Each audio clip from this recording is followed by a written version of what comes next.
Max Verstappen gives his opinion on narrowly winning at Imola.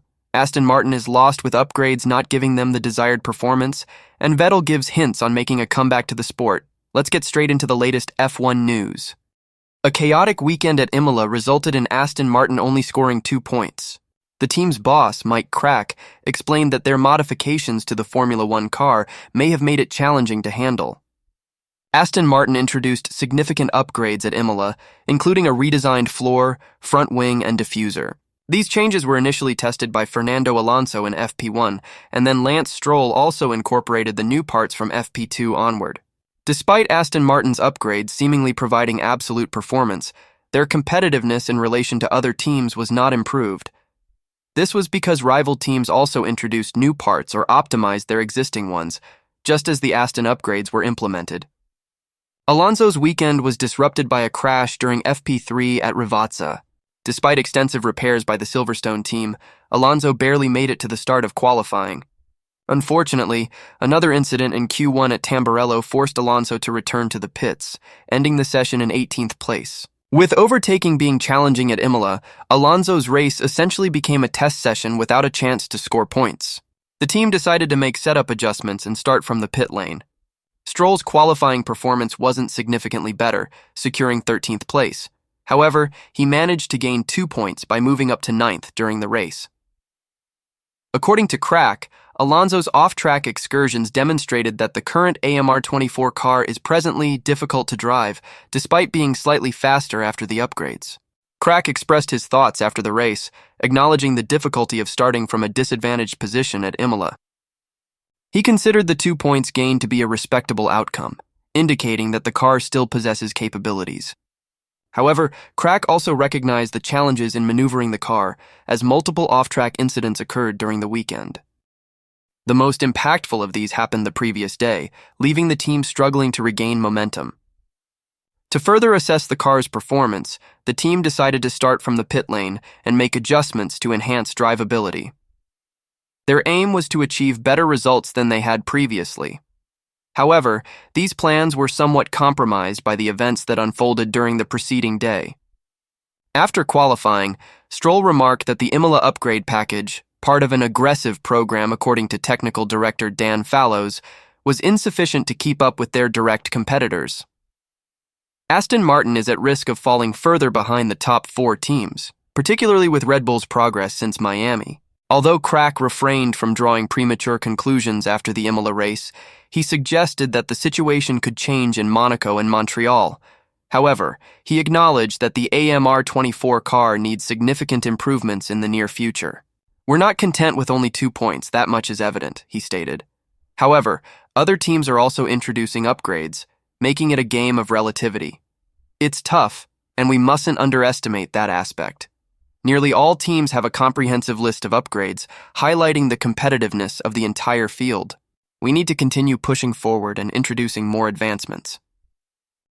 Narrowly beating McLaren to secure pole position at Imola and winning the Grand Prix with a mere 0.725 EVs lead over Lando Norris, Max Verstappen reiterated his preference for a more significant advantage. Following a fierce battle against Lewis Hamilton in 2021, vying for the world title, Verstappen dominated the first 2 years of F1's ground-effect aerodynamic cars. The two drivers exchanged blows and victories, with Verstappen triumphing in 15 out of 22 Grand Prix in F1 2022, securing the world title in Japan with 4 races to spare. The following year, he clinched the title with 6 Grands Prix remaining, having achieved a P2 finish in Qatar's sprint race. Verstappen won 19 out of 22 Grands Prix. In the current season, he has already claimed victory in 5 out of 7 races. However, it is not reminiscent of the previous year's easy victories, as Red Bull faces strong competition from McLaren and Ferrari. Acknowledging this, the 26-year-old expressed his preference for winning by significant margins, even if it may not offer thrilling viewing for the fans. "In ideal circumstances, I would prefer to win by at least 20 seconds, he admitted, in a discussion with Sky F1 in Miami. "Throughout my racing career, I have been engaged in intense battles. It gives me greater satisfaction when we perfectly nail the car's performance and are absolutely certain about winning with a significant lead. However, I understand that fans don't desire that." Verstappen reaffirmed his stance at Imola, where he secured pole position with a narrow lead of only 0.074s over Oscar Piastri's McLaren. He remarked, "Ideally, I would prefer to qualify 0.8 of a second ahead, but that's not always attainable. Nevertheless, it was an enjoyable session as we had to fiercely compete for it." When we received confirmation of our pole position, I felt a great sense of happiness and excitement. However, my primary point still holds true. I would rather qualify with a much larger advantage. Verstappen had to summon his exceptional driving skills during the latter stages of the Grand Prix at Imola. Norris pursued him relentlessly and closed in, remaining within the range where he could activate the DRS to challenge the world champion. Although Norris could not get close enough to challenge for the lead, Verstappen had to stay composed to secure victory with a margin of 0.725s. Verstappen praised Red Bull's remarkable resurgence during the weekend, especially considering the various car issues they faced during practice sessions that put him at a disadvantage.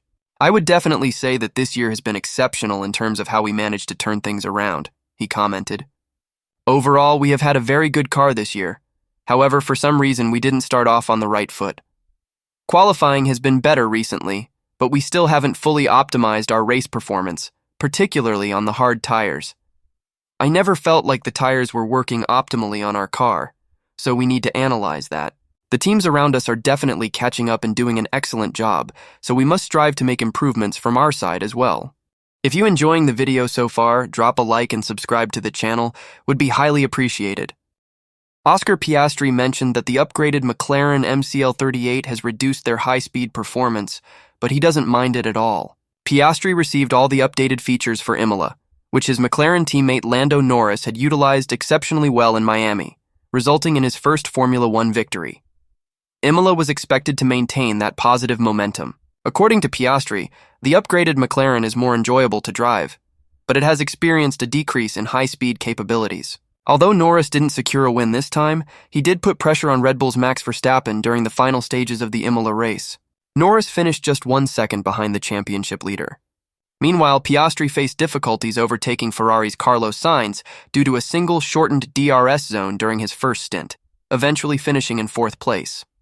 After the race, Piastri spoke to the media, including Thomas Maher from PlanetF1.com.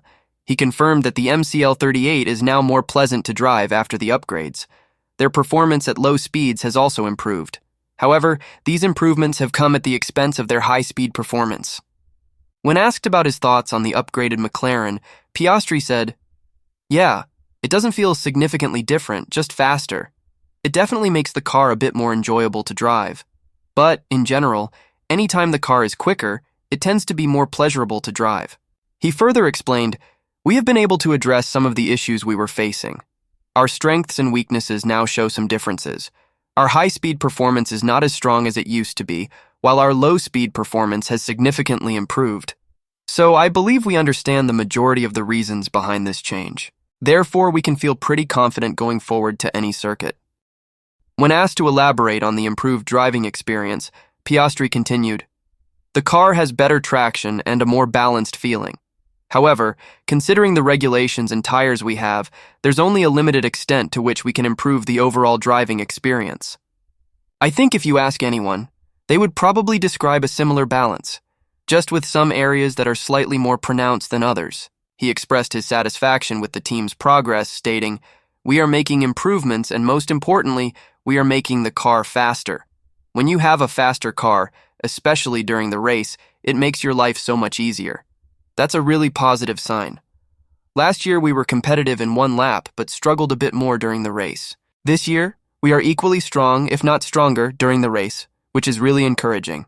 With McLaren consistently challenging Red Bull in consecutive races, Piastri is confident that they are closing the gap and gaining ground on the previously dominant team. This optimism extends to the upcoming Monaco Grand Prix and beyond.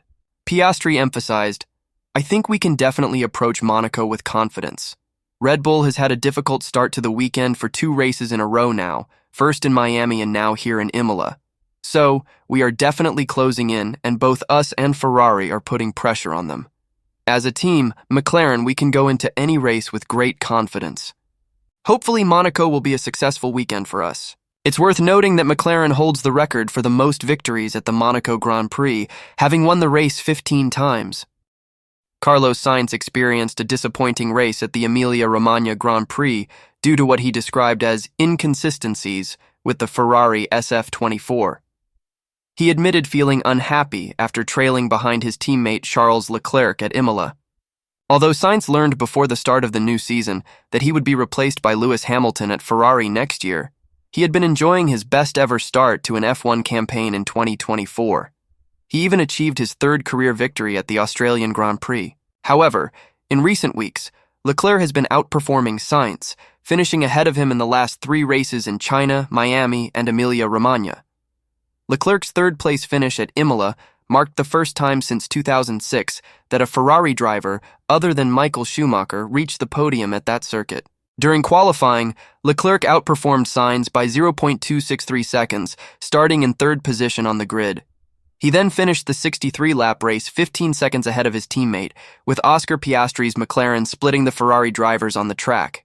He mentioned encountering an unspecified aerodynamic issue and problems with the ERS deployment, which contributed to his lack of speed. Sainz said he believed they were lacking pace, and after qualifying, they noticed something in the car that wasn't working as expected. He expressed his dissatisfaction with being a couple of tenths slower than ideal, and emphasized that the race didn't provide many noteworthy moments. Sainz further mentioned that the car had inconsistencies, and he had a difficult race that he did not enjoy. When pressed for details about the issue with his car that Ferrari had discovered after qualifying, he explained it was related to an aerodynamic aspect that needed further investigation, in addition to deployment issues throughout the race. Ferrari's disappointing performance at Imola came despite them bringing a significant upgrade package to the race, featuring changes to the side pods, floor, and rear wing. Their aim was to close the gap to Red Bull and McLaren. Sainz dismissed the media's hype around the new parts, stating that the improvements had performed as expected. He did not believe the aero issue was related to the new parts, but refrained from providing specific details. While Sainz maintained that Ferrari is still capable of competing at the front, he acknowledged the need for improvements to challenge drivers like Max Verstappen and Lando Norris in qualifying. Sainz emphasized the importance of enhancing their one-lap pace while remaining encouraged by their strong race performance. Sebastian Vettel acknowledged during his presence at Imola that he yearned to be on the Formula One grid with a competitive car. However, he suppressed his comeback hopes. Vettel retired from Formula One after the 2022 season as a 4-time world champion. Yet, he returned to the driver's seat at Imola as a special tribute to Ayrton Senna and Roland Ratzenberger on the solemn 30th anniversary of their tragic deaths at the circuit. Vettel had the opportunity to drive the McLaren MP48, the car in which Senna achieved his 41st and final victory. When questioned about his current state, Vettel responded with positivity, stating that he was doing well and particularly enjoying his time, especially with his kids. Nonetheless, he admitted that on days like this, with the sun shining and the stands filled with people, he missed Formula One. He expressed his desire to be on the grid in a competitive car. Although Vettel's words hinted at the possibility of a comeback, he quickly dampened such speculation by suggesting otherwise. According to him, it didn't seem likely because he had a specific approach to how things should be done. However, he was pressed further about whether he missed Formula One and desired another chance. Vettel acknowledged that there were indeed numerous things he missed, but he also recognized that certain aspects didn't align with his aspirations. Making the decision to retire was incredibly tough and still caused some pain. Nonetheless, after a year and a half, he had found peace with it and was enjoying his new life. When asked about this mindset, Vettel expanded upon it, affirming his contentment with embracing new challenges in life. It's important to note that Vettel did contemplate an F1 comeback, having won 53 Grand Prix races. However, at no point did the desire to return outweigh the reasons that led to his retirement. Vettel also pointed out the demanding nature of the modern Formula One schedule, with a record 24 rounds scheduled for the 2024 campaign. Formula One these days is characterized by an intense workload, a sentiment not only experienced by drivers but also by mechanics, engineers, and even the media. Although he considered a comeback, his decision remained unaltered and he was still satisfied with it. During the Imola race weekend, Vettel's former team, Aston Martin, encountered difficulties as their highly upgraded AMR24 underperformed, resulting in only 2 points scored by Lance Stroll. Now watch this video next on Sergio Perez's situation after underperforming at Imola. Thanks for watching.